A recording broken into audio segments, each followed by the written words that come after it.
तो हेलो दोस्तों, इस वाली वीडियो में हम करने वाले हैं class 10th NCERT maths chapter number 5 जिसका नाम है अर्थमेटिक प्रोग्रेशन। और ये एक्सरसाइज 5.1 का सेकंड क्वेश्चन है। तो देखिए यहाँ पर कहता है कि write the first 4 terms of the AP when the first term A and the common difference D are given as follow. तो देखिए यहाँ पर हमें कुछ जो है पार्ट्स इसके दिए हुए हैं जिसके अंदर हमें कॉमन डिफरेंसेस और साथ साथ उसका फर्स्ट टर्म दिया हुआ है। सबसे पहले हम समझते हैं कि AP दिखती कैसे है, AP बनती कैसे है। तो देखिए यहाँ पर जो फर्स्ट टर्म होता है जो हमें यहाँ पर गिवन भी है एज A। तो देखिए यहाँ पर जो फर्स्ट टर्म है A1 उसे हम A ही लिखते हैं, लेकिन जब हम सेकंड टर्म की बात करते हैं जिसे हम A2 लिखते हैं, अगर हम ध्यान से देखें तो इसके अंदर A प्लस डी होता है ये फॉर्म। फिर थर्ड जो है वो होता है A प्लस 2D। ठीक है, अब ये आया कैसे है ये समझ लेते हैं एक बारी। सपोज़ कीजिए जो आपका T2 माइनस में T1 या A2 माइनस में A1 था, टर्म 2 माइनस में टर्म 1 किया, या जो A2 माइनस में A1 किया, तो उसे करने पर आपके पास में D आया। ठीक है, वैसे ही A3 माइनस में A2 करने पर भी आपके पास में D आएगा। चलिए देखते हैं कि क्या हो रहा है ऐसा। तो A2 माइनस में A1 जो है वो A3 माइनस में A2 के बराबर आ रहा है। तो A2 कितना है आपका A प्लस में D, माइनस में A1 कितना है आपका A है।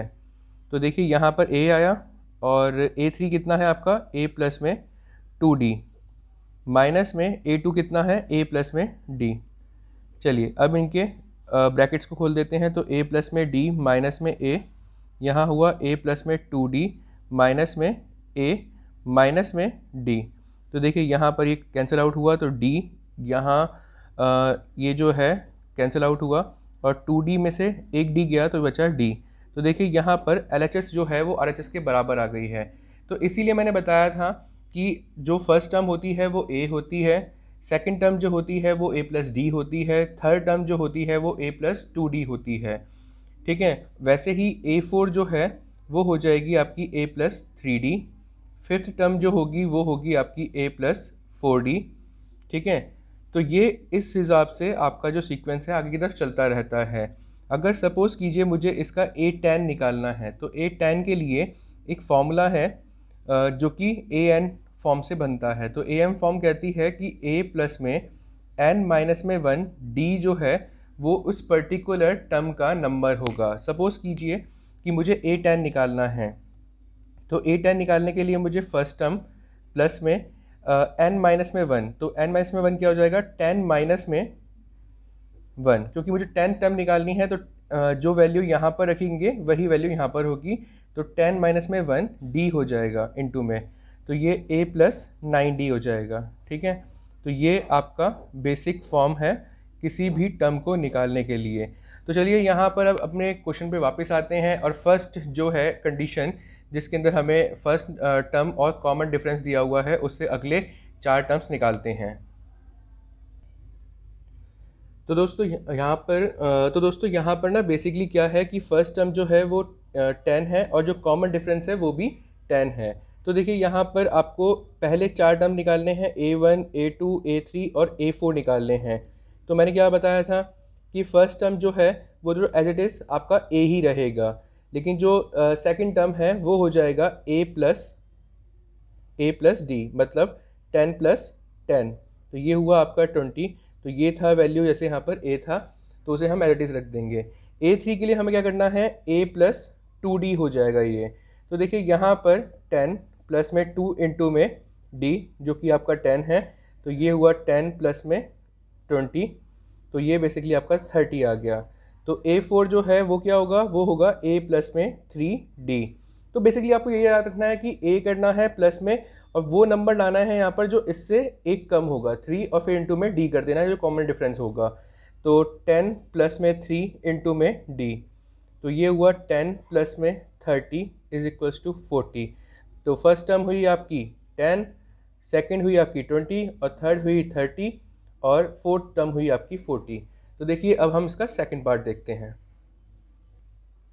तो देखिए यहाँ पर एक स्पेशल टाइप दी गई है जिसके अंदर जो आपका फर्स्ट टर्म है वो -2 है, और जो कॉमन डिफरेंस है वो आपका 0 है।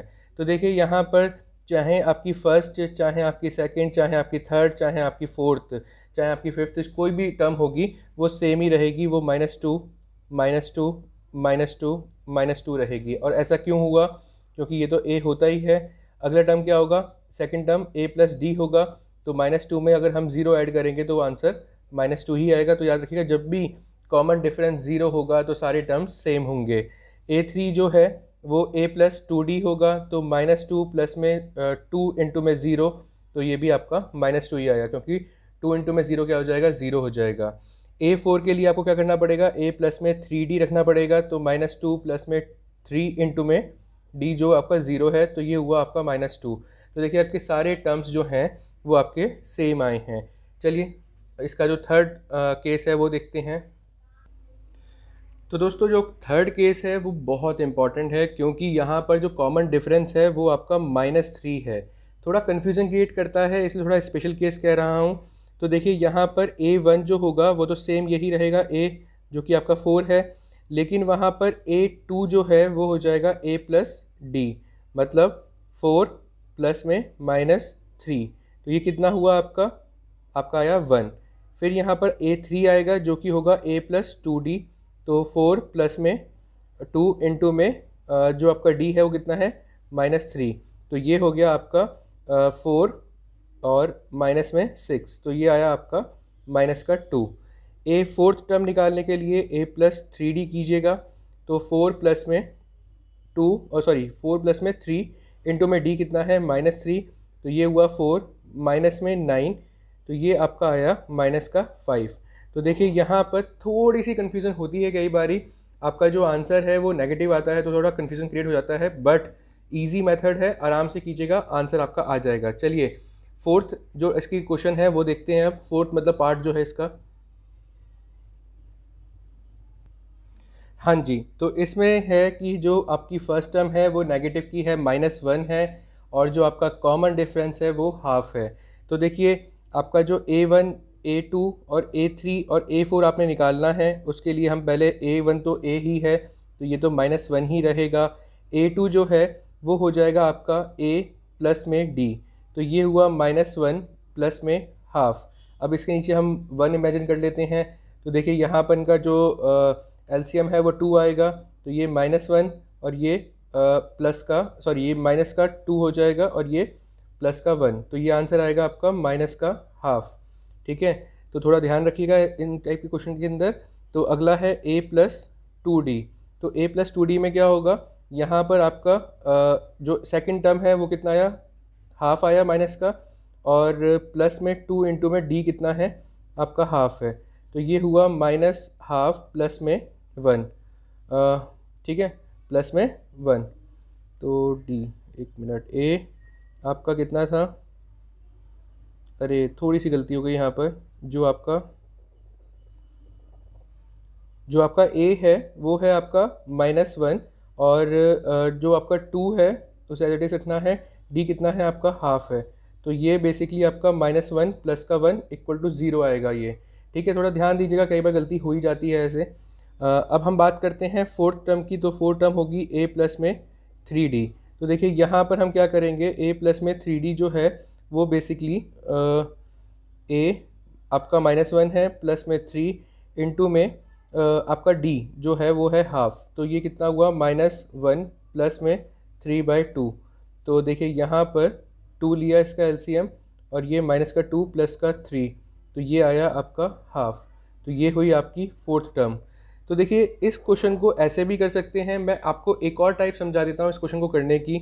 वो ये है कि सपोज़ कीजिए इस टाइप के क्वेश्चन जितने भी होंगे ना, उनके लिए आप एक और चीज़ कर सकते हैं कि जो आपकी AP है ना, जो A1, A2, A3 और A4 है, वो बेसिकली जैसे सपोज़ कीजिए आपने इसको A माना है, ठीक है, तो जो अगली टर्म होगी वो A1 प्लस में D होगी। ठीक है, A1 प्लस में D होगी, और जो A3 होगी वो आपकी A2 प्लस में D होगी, क्योंकि कॉमन डिफरेंस जो है उसे हम यहाँ पर ऐड कर देते हैं अगली वाली टर्म निकालने के लिए। तो देखिए यहाँ पर A4 जो है पिछली टर्म को ऐड कर देंगे D के साथ में, तो A3 प्लस में D हो जाएगा। तो इसी वजह से मैं यहाँ पर थोड़ा कंफ्यूज हो गया था जो यहाँ पर कटिंग हुई है ना वो इसीलिए हुई है क्योंकि मैं इसको ऐड करने लगा था, क्योंकि ये वाला मेथड थोड़ा इजी है और ये मेथड और भी ज़्यादा इजी है अगर आपको आता है। तो A1 A2 A3 A4 जो है वो बेसिकली क्या होगा, A1 को आपने A मान लिया, A2 जो है वो प्रीवियस वाली जो आपकी टर्म है उसमें हम D जो है आपका कॉमन डिफरेंस उसको ऐड कर देते हैं। वैसे ही A3 निकालने के लिए हम प्रीवियस टर्म के अंदर D को ऐड कर देंगे, A2 प्लस D कर देंगे। A4 निकालने के लिए जो आपका प्रीवियस टर्म है उसको हम ऐड कर देंगे D के साथ में। तो ये आपके एक और मेथड मैं आपको समझा दिया है इस क्वेश्चन को सॉल्व करने का। अब हम इसका जो फिफ्थ पार्ट है वो करेंगे इसी मेथड से सॉल्व। तो देखिए फिफ्थ पार्ट में कह रहा है कि जो आपका A है वो है आपका माइनस का 1.25 और D है आपका माइनस का 0.25। तो देखिए हम इस क्वेश्चन को ना अपने इसी मेथड से करेंगे जो हमने सेकंड मेथड आपको बताया है अभी। तो देखिए A1 जो है वो तो A ही रहेगा माइनस का 1.25। A2 निकालने के लिए मैंने क्या बताया आपको, प्रीवियस टर्म के अंदर आपको D ऐड कर देना है। तो देखिए यहाँ पर हम A1 के अंदर प्लस कर देंगे D को, तो माइनस 1.25 प्लस में माइनस 0.25, तो ये आएगा आपका माइनस का 1.50। ठीक है। अब A3 जो है उसके लिए हम क्या करेंगे, A3 के लिए हम प्रीवियस टर्म जो A2 है उसके अंदर D को ऐड कर देंगे। तो देखिए A2 प्लस में D, तो A2 कितना था माइनस का 150 प्लस में, और D कितना है माइनस का 0.25, तो ये आएगा आपका माइनस का 1.75। वैसे ही A4 निकालने के लिए हम A3 प्लस D कर देंगे, मतलब कि जो प्रीवियस टर्म है उसके अंदर D को ऐड कर देंगे, तो A3 प्लस में D, तो ये आ जाएगा माइनस 1.75 प्लस में माइनस का 0.25, तो ये आपका आएगा माइनस का 2। तो देखिए यहाँ पर A1 A2 A3 A4 ये रहेंगे, और ये हमने थोड़ा अलग टाइप का मेथड यूज़ किया है। बाकी आप इस वाले मेथड को भी यूज़ कर सकते हैं, इजी है मेथड, और जैसे आपको ठीक लगे वैसे आप कर सकते हैं, कोई इशू नहीं है बोर्ड के अंदर। और प्लीज़ अगर आपको वीडियो अच्छी लगी हो, इन्फॉर्मेटिव लगी हो, तो चैनल को सब्सक्राइब करना ना भूलिएगा और अपने दोस्तों के साथ में इस वीडियो को शेयर करना ना भूलिएगा। Thank you so much.